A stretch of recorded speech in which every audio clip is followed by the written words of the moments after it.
don't know that. I had no option. People were saying that. But forcefully, I had no option.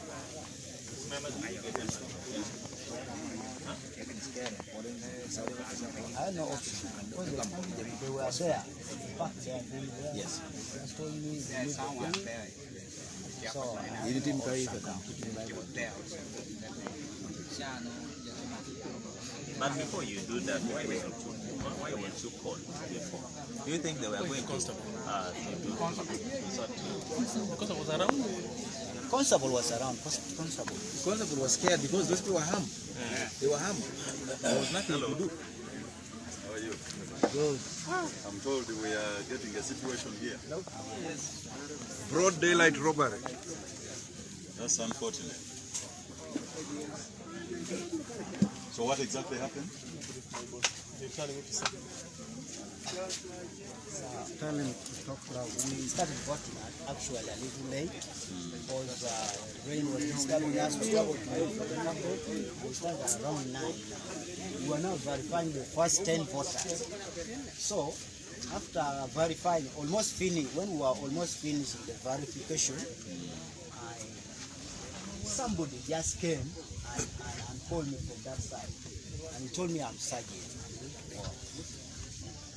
I said, hey, I kept quiet. I had no option. Yeah.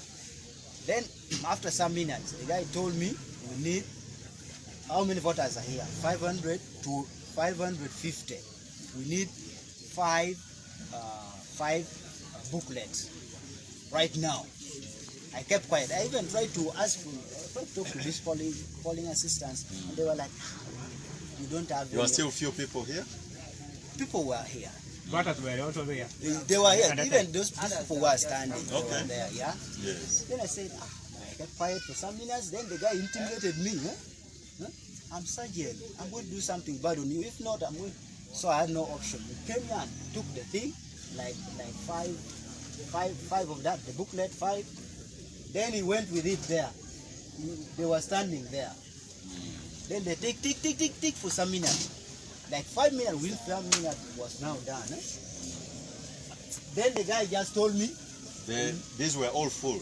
Yeah, they were all full. Then the guy just told me. You had started on this one. Yeah, I had started this one. Then they told me to give them 5.